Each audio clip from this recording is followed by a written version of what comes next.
C'était Red Hot Chili Peppers, Under the Bridge, pour bien commencer la semaine. Pourtant, elle a déjà débuté personnellement avec quelques petits accrochages, mais bon, ça va s'arrêter. Je vais y mettre un terme très rapidement. Bonjour Aurore. Bonjour Ben. Est-ce que ça va, toi ? Mais oui, moi ça va. Toi, ça va. Tu n'as pas décidé de me mettre des embûches sur ma petite route, c'est tant mieux. Nouvelle édition de Ton Pense Bête, on t'écoute. Alors Ben, je sais que nous ne sommes que lundi et que la route est encore longue avant d'atteindre le havre de paix que constitue le mercredi pour cette chronique, mais au même titre que mon sujet du jour, certains plaisirs sont si vivaces qu'ils ne peuvent que déborder, si généreux qu'il est impossible de les garder pour soi tout seul. Alors tant pis pour l'ordre du monde, tant pis si le bonheur parfois est si pur qu'il engendre le chaos. Et oui, tu t'en doutes parce que tu étais avec moi, mais je n'ai pas pu m'empêcher de commencer cette nouvelle semaine en partageant à ma façon notre soirée de vendredi.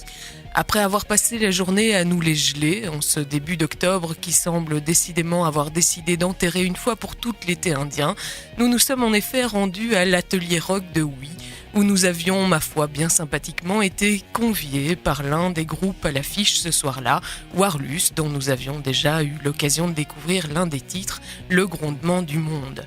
Sur scène, 4 formations musicales différentes devaient se succéder, invoquant chacune un univers bien à elle, mais toutes en français. Sendak, un Lillois à chapeau qui n'avait besoin de personne pour occuper l'espace de sa voix et de ses rêveries. Fortem Rosas, le duo fantasque à l'origine de la soirée, qui nous conviait avec bonne humeur à nous perdre un temps sur ces chemins de traverse, excitant et angoissant comme un jour d'école buissonnière.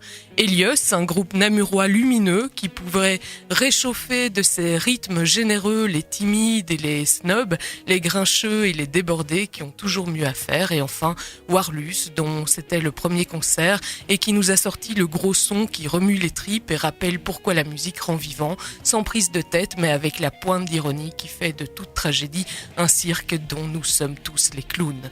Et tandis que nous découvrions tout cela, tandis que nous nous nourrissions de la générosité de ces artistes, je ne pouvais m'empêcher de me dire que c'est à cela que doit ressembler l'expérience mystique dans cette petite salle où nous avions choisi de terminer une petite journée froide et besogneuse. Je jurerais avoir touché l'infini, m'être dissoute dans la vie des autres, avoir été un temps partie prenante de quelque chose de plus juste et de plus vrai que moi-même. C'est pourquoi les artistes nous sont si précieux, c'est pourquoi il n'existe pas de petits concerts, c'est pourquoi il ne m'était pas possible de ne pas le partager ce matin. Et tu as bien raison, c'est vrai que vendredi c'était un moment de vie comme ça, comme on en a finalement rarement. C'est vrai, oui. Partagé en musique pendant de longues heures, mais dont on a à peine profité puisque ça a paru très très court, même en fin de semaine quand on est très fatigué. Exactement. Merci à toi Aurore pour ce petit partage d'un moment de vie. On te retrouve demain ? Bien sûr, et puis tous les artistes dont on a parlé, on les retrouvera sûrement sur antenne bientôt aussi. Et oui, on y travaille, on écoute tout ça et on voit un peu qui peut être rajouté quand et comment. Exactement. Excellente journée à toi. Bonne journée. À demain. Et puis on repart avec Garbage et I Think I'm Paranoid. Je vais le devenir finalement.